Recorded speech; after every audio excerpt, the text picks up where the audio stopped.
Hey guys, welcome back to the channel and welcome back to Matty J Plays some more PGA Tour 2K25. This video is going to talk you through everything there is to know about archetypes and attributes that I have understood from my time with the demo and watching all the content creators who attended the full game playthrough. So I will go into quite a bit of detail in this video around how I think they work and how the questions I still have. But before we get into that, I just wanted to share the 4 active codes that are available for the game. That you can use right now in your demo to get you some equipment or money, etc., etc. They are Level Up, Tee Off, Hello Golfers, and Full Swing. All those codes need to be put in capital letters. I think they're all still active, but please let me know if they're not. There was another 3 codes released, but 2K quickly deactivated them. They were giving you quite a bit of money through them, so it's no wonder they weren't supposed to be out in the wild. So you can't use them as yet. If you're wondering why some codes you've seen elsewhere don't work, it's because they weren't supposed to be released yet. But hopefully they do get re-released so we can actually take advantage of them.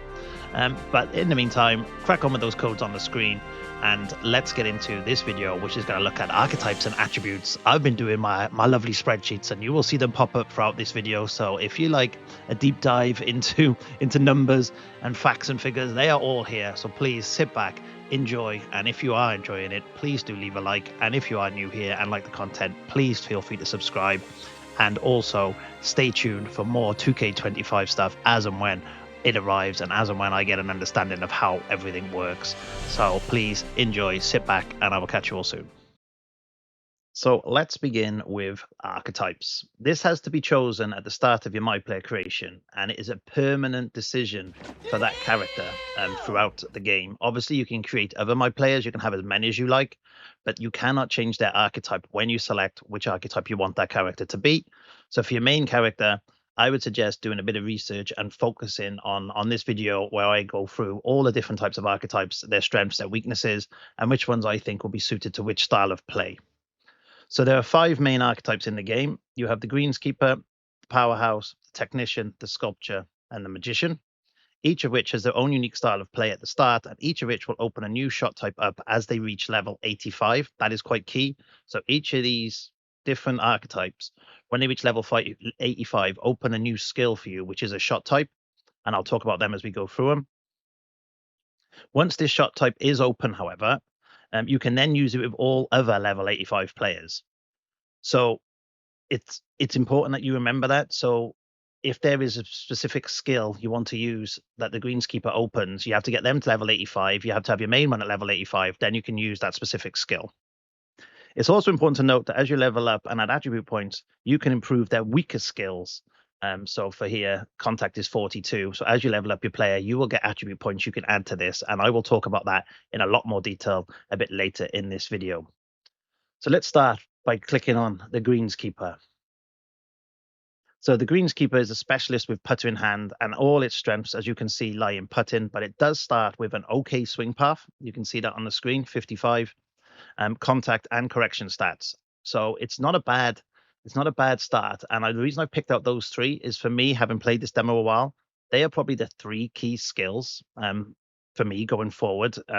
Certainly at the start you need until you get used to this new swing. If you don't know, the swing on pro level and above is on an angle, so it has a bias applied to it. So swing path, contact, and correction all help with that. So it's not a bad one. And obviously, I know a lot of people have been complaining about the putting, and if putting is a particular issue for you, having these super high stats in putting isn't a bad option. When you get to level 85 with the greenskeeper, it will open the green reader skill. And what this will do will essentially makes the green grid smaller and easier to read.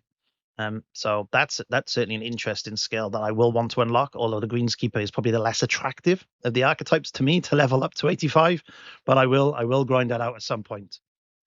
If we move on now to the powerhouse. So the powerhouse prides themselves on destroying the ball with every swing. So I do love that opening line at the top of there. It just makes you want to be the powerhouse, and I know a lot of people in the previous game were the powerhouse. But I would err on the side of caution with the powerhouse, certainly in the lower levels of this game, because while the strengths are power, transition, and rhythm, this archetype has the lowest contact and swing path attributes off the bat. You can see swing path is 46 and contact is 42. They are the lowest 2 across all archetypes, and for me, I really need a consistent swing, so I'm not great at that angled swing. And finally, the skill that you can open on the powerhouse is the power drive. So can't get across to it. But powerhouses have access to the power drive skill in the skill tree once they reach 85. And as I said, unlocks it for the rest of the archetypes once they are at level 85. So if we move into the technician now, the technician, the archetype is essentially the reverse of powerhouse. So you have high contact and swing path and correction, but your power recovery and putting is low. So essentially, really, what they expect with this character is that you're going to be peppering the pins. I think this will be probably the most popular archetype, certainly from what I've seen of all the top players playing a demo. Um, I don't know. I don't know if people will move off this when you get more attributes, but it's certainly going to be a popular one to start. It has a huge impact on your swing and will be massively beneficial. So if you're playing a demo and you've set it to the powerhouse because you've always been a powerhouse, try technician, guys, and you might enjoy the demo a lot more. So if we move on to sculptor. So the sculptor is a ball flight specialist, as the blurb says on the screen. Essentially, you have high shaping, correction, and power stats, but not as much detriment to contact. But your swing path starts pretty low. So your contact's all right. Your swing path is low. I think this one's probably going to be another popular choice, as it gets you a little more distance off the bat and doesn't impact the top of your swing, which is the contact point. And given you can use the vibration to tell where your swing passes offline as you pull back, it's not a bad compromise to have this stat a little lower. So I think, swing path, if you play the demo, it starts to vibrate if you're veering off track. So you can correct that pretty quickly. And then having obviously a high contact and power is quite useful. So I think Sculptor is probably going to be a lot of people's number 2 choice. And then finally, the Magician. The magician can turn a bad situation into a spectacle to behold. That's a massive build-up, right? It sold me. But essentially, it means they have good recovery, contact, and transition. They also have a good starting power and swing path, similar to the technician. Putting is a negative, but if you're good with the putting, this could be a good place to start. And I'll tell you why now. So that is my overview of them all. But it's time for me to do some maths, guys. As you know, I love a spreadsheet. Holy So I'm shit, going to put a you're a table up now, nerd. and this will show you the total points per archetype. And as you can see, every single archetype, Greenskeeper, Powerhouse, Technician, Sculptor, and Magician, has a total of 680 points that are distributed across the 12 attributes. If we break this down between putting and shot attributes, you can see that the greensman has 276 points in putting, but only 404 points spread across the eight shot types. So power, correction, swing path, transition, contact, rhythm, shape, and recovery. Powerhouse has 200 points in putting and 480 across the 8 shots. Technician has 198 versus 482. So again, you're getting a bit more attribute points across them. Sculpture has 187 versus 493. So you've got 493 attribute points across the shot types, which I think is pretty high. Then the Magician only has 180 in putting, 500 attribute points across all the others, making it pretty much, if you disregard putting, it makes the Magician the strongest off the bat. Now, if you're terrible at putting, I wouldn't suggest that. But if you're good at putting like I am, having 500 points across these opening 8 attributes, it's a pretty big start. But I didn't just stop there, guys. So after playing the game, as I said earlier, I decided that the best attributes at the start are swing path, contact, and correction. So swing path is the back of your swing, contact is the top of your swing, the contact point, and then correction is how much bias is applied, so how wonky your line is at the start. They will all help massively for you to get perfects on a new Evo swing. And if you haven't already, check out my video detailing what the Evo swing is and what the bias is. So in this next table I'm going to put up, I had a look at, if we just focus on swing path, contact, and correction, who has the most attribute points in those skills. So the greenskeeper has 171 points in it. The powerhouse just a measly 145, which is why I think people are struggling. Technician, as you'd expect, because that's where all its highest attribute points are, has 212, so pretty strong one off the bat. Sculptor and Magician, fairly similar, 182 and 180 respectively. So, I think technically from the start, for me, if I was going to pick an archetype, I would play either technician or sculptor as my main one.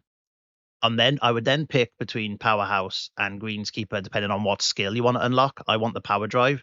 And then I would just throw a maverick in and magician. And that's exactly what I've done in my three my players. I have a powerhouse, a technician, and a magician. So that's how I've set me up. Hopefully that makes sense to you guys.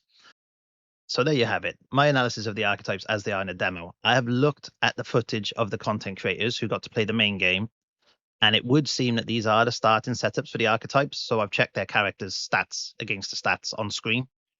But as I said, make your own decision, guys. Play how you want to play. It's your game at the end of the day. You can level all these up.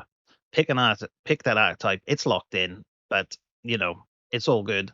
What I might suggest doing if you're seeing this and playing the main game for the first time, or even if you're playing the demo, just quickly create 3 characters, take some training shots, practice shots with them, see how they feel, then create the last 2, see how they feel, and then pick one which you think is the best swing for you, because it's going to cost you a lot of VC to level these guys up.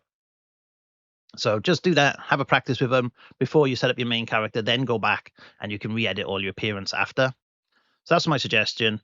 Make sure you're comfortable with what you're doing, and then you don't have to waste a lot of money and respecking later on. So talking about leveling up, next we're going to look at the attributes and how they work. So I'll leave the magician on screen as it is for now. You have 12 attributes in the game.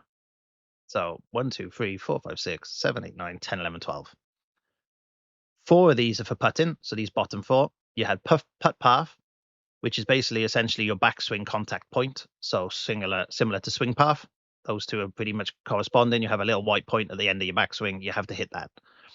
You have putt contact. So that's your downswing. So similar to contact here.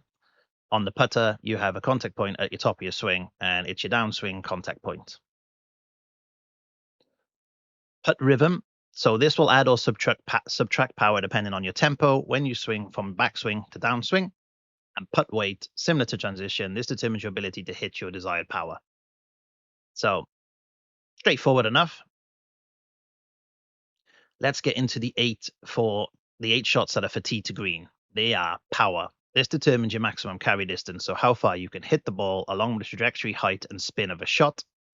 Swing path determines push, pull, forgiveness, and the size of your backswing target zone at the base of your swing.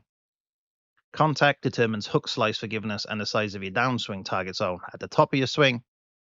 Shaping, the effect shot shaping will have on the ball, so draw, fade, and loft you can apply.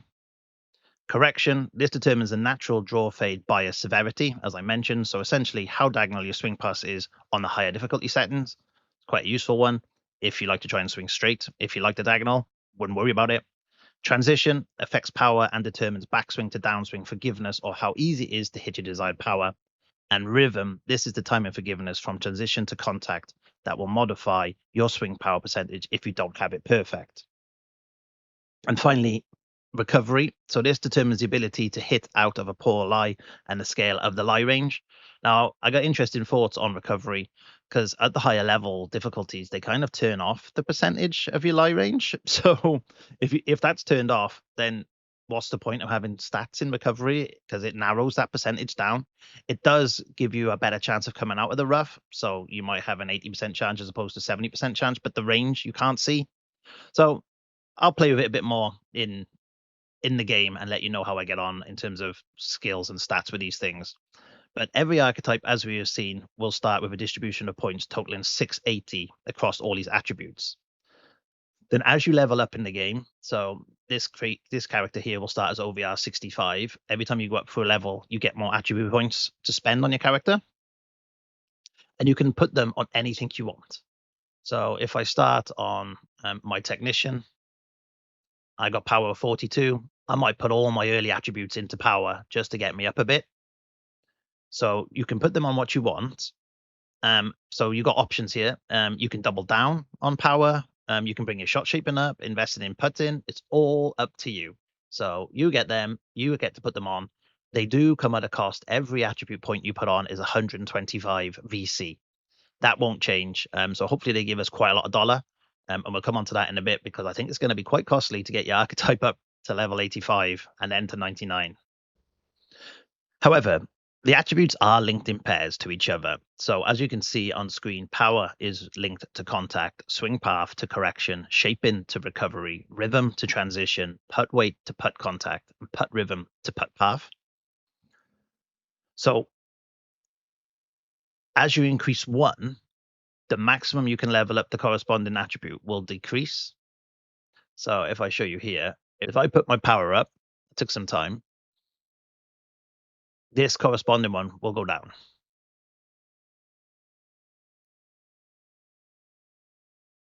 So you can see, watch the gray line over here, watch it jump. So power goes up by 2, comes down, goes back up, goes up by 2, contact comes down, take the 2 off, contact goes back up. So you can never get 99 and 99 in both these skills. I've been watching a lot of the content creators who've gone and played the game and asked the questions. And Respawn, who spent a lot of time with the game, and HB said that if you max out, say, power to 99, then the corresponding attribute is capped at 80. So if that's 99, the maximum you can get contact to will be 80. So that gives you a total of 178 attribute points across the pairing that you can potentially put on. Now, I tried to do some analysis on the attributes and how you may need to level them up based on what I've seen, and it was difficult with the limited info I had. So I was just trying to figure out how many attribute points you need to level up, and then how much that'll cost to get you to level 85. So the only real info I had was when I saw some of the screenshots from Apex's YouTube around Max Homa, Matt Fitzpatrick, and Tiger. I saw in his videos that they had an OVR and they had attributes. So you'll see on this table, I tried to work out how many they used to level up and to where they were by taking the total attribute points and deducting the base attribute points of 680. So I took the total points for Tiger and then removed the 680, and that left him with a number of points. So you can see from the table, it looked like on average, it would take around 18 attribute points to level up every level, which seems a hell of a lot. When I played the game, I seem to be leveling up after around 2.5 attribute points to level up. So I'm assuming that as you progress your OVR, so your overall rating, the number of attribute points you need to apply goes up. So in the early rounds of the games, you might need to just apply 1 or 2, and your OVR will go up. As you get to like 70, 80 OVR, I think the number of attribute points you need to apply is going to be like 18, 19, 20 before your OVR goes up. That's what I'm assuming. Because if it is just 2.5, you're only going to need around 85 points to get to level 99, which doesn't seem right. If it's as per Tiger, you can see he has an OVR of 85 and a total AP of 1025. If you deduct the base value of 680, that means he spent 345 attribute points to get to OVR 85. And that I did some quick maths, is 345 times 125 is 42,500 VC to go by 345 attribute points. So that's what I'm saying, and I hope VC is widely available in this game. Now, I don't think we can use these guys as a good example. I don't think we can use Tiger, Matt and Max as a good example of how we level up. And the reason I say that is if you look at Tiger's stats, you can see he's got a swing path of 92 and a correction of 94, which totals 186 AP. We've already been told that 178 is the max we can have across the two on your My Player. Certainly that's what HP said. It might be different in the game. So we can never achieve that swing path 92 and correction 94 that Tiger has. Unless, and this is a big unless, the fittings come into play. But I'm going to be unable to do that analysis and more detailed breaking of the attributes and the fittings until I get my hands on the main game. So it's a little bit frustrating right now. There are still a few unknowns. But what I will say, I would say it's going to be easily between 250 and 350 attribute points to get yourself to a level 85. And that's between 30 and 45,000 VC to get one player there. Now there is the respawn mode that kicks in, so and we'll talk about that in different videos. But hopefully, guys, you can see from a breakdown of how this works, it gives you a better understanding.